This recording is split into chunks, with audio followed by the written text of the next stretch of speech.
former President Trump also went to a police station in New York yesterday, complained again about the rigged election. You gave a major speech at the Reagan Library this week where you said it was time to face the realities of the 2020 election, renounce the conspiracy theorists and the truth deniers. So you're in a collision course with former President Trump. No, I'm on a course to try to make sure that my party remains rather relevant in the political conversation in this country. Maybe it becomes. Aren't majority? You're seeing more and more Republicans are now saying they're buying in to the conspiracy theorists. In the end, I do think that it's moving in the other direction. I mean, I think it'll continue to move in the other direction. And what that speech was all about was to repeat what I said with you on election night. You know, at 2:30 a.m. on election night, when the president made the speech that he made, President Trump made the speech that he made, I said it was unfounded and that there was no evidence of anything like what he was talking about, and he needed to stop. And I've since then, it's taken hold among Republicans. It's taken hold among some Republicans, George. But I think what you're seeing over the course of time as this continues to move past election night and the emotion of an election is that more and more people are saying that that's not true. And by the way, it's also incumbent upon all of us in the party who don't believe it's true to speak out. Because you're not going to convince everybody overnight. The same way we're having the conversation about vaccines, and you're not going to convince certain people of certain things. I can't tell you how many conversations I've had with friends of mine who are smart, good people who aren't vaccinated. So are you getting blowback? I mean, listen, a little bit, but much more praise than blowback for the speech. And so, you know, but in the end, that's not why I gave the speech, to either get praise or worry about blowback. You say what you believe. That's what I try to do here every week when I'm on. And I said what I believed on Thursday night, and it's what I'm going to continue to believe. I just think for 4 years, we watch Republicans either be silent or be complicit in the building of the monster that is Trump.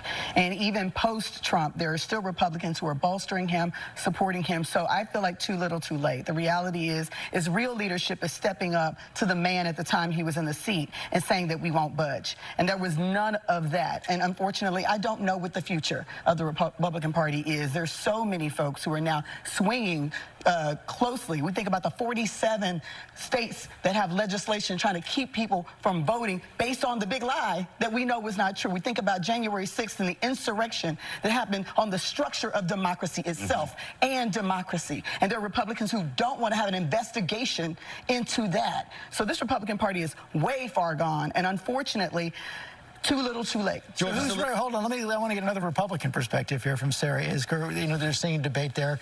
Chris believes the party's over time moving in this direction. Yvette disagrees.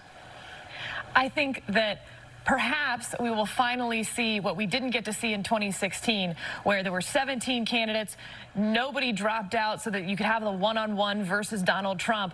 Perhaps it looks like Donald Trump is going to run again. We're certainly told that by all of his advisors and by all accounts from him. If it is Chris Christie versus Donald Trump in the Republican primary, Republicans will have a choice. And certainly Donald Trump is in some ways at his weakest that he's been since he left the White House, and in other ways, certainly what he has said and Trumpism has picked up within the party. It will be up to Governor Christie to make the case that there is somewhere else to go. But I do think if Trump runs, he may be alone in that lane, and that could be helpful. I'm sorry. Republican Party, they made their choice. Yes. And I appreciate the speech, Governor, but the reality is this. You have to admit, Sarah, you have to admit the role that you played in putting the person in leadership who is driving conspiracy theories. It's one thing to condemn them after the fact, but you have to own up to the role that you played in putting the person in power. The time we both ran campaigns against No. Let me finish. First off, I don't have to admit, first off, I don't have to admit anything to you. Can I finish? First off, I don't have to admit to you. And second, I ran against Donald Trump in 2016. You also coached him for the debate, sir. You ran against, here's the deal, you ran against him. But when a person has principles, morals, and values, they do not support them even if you lose. And what they say is, I choose patriotism and the country over party and power. And the problem was too many Republicans chose power in riding with Donald Trump as opposed to patriotism and America. I'll sleep fine tonight with you judging my morals. Well, guess what? As a voter, as a voter who has 13 nieces and nephews, what I also want to see in America are Republicans and Democrats who have the guts to stand up to narcissists, to folks who lie, to folks who sit here and lead a country in the wrong direction. And what that man has unleashed on this country, any Republican who stood with him has to own it and accept the role that they played. Yeah, well, that's fine. I'll accept the role that I played in the 2016 election running against him, and I'll accept the role... Let him finish his point now. Let him finish his point. And I'll accept the role that I played in my belief that Hillary Clinton was not the right person to be president. We all get to make choices, Roland, in this democracy. I made my choice. I'm on record of my choice, and I'm not walking away from my choice. But it does not preclude me from being able to be critical when the person that I did support does things that I am against. And so this false choice that you're trying to set up, is that false? It's a false choice, and one that the American people are not going to buy either. Roland, let me just press one other point. Right now, I would argue that the fact that so many Americans can't buy into simple facts is probably the biggest existential threat we face to our democracy. So when somebody speaks up for that, isn't it something to be praised? Facts are critically important, but again, when you support someone who said fake news, when you were truthful and then push that, then when you have the networks and the conservative radio talk show hosts, that whole echo chamber driving that's the problem. I am a native of Texas who is still registered there, and I am dealing with Greg Abbott and Dan Patrick, who is consistently lying and making things up, and you're dealing with that. I'm dealing with people who are changing textbooks, well, here's the deal. I have a very basic principle since I've been a journalist. If you do good, I'll talk about you. If you do bad, I'll talk about you. At the end of the day, I'll talk about you. And somebody has to say what others are afraid to say. Sarah, you get the last word. If you want to persuade the half the country that voted for Donald Trump in 2016 to move to your side, then you've got to stop villainizing them. You've got to stop having these conversations where everyone who is not with you is against you. And when someone says that Donald Trump did something wrong, you may want to consider praising that and trying to use that to persuade the people who are not going to be persuaded by what you That is going to have to be the last word. This debate could obviously continue. I'm sure it will in coming weeks.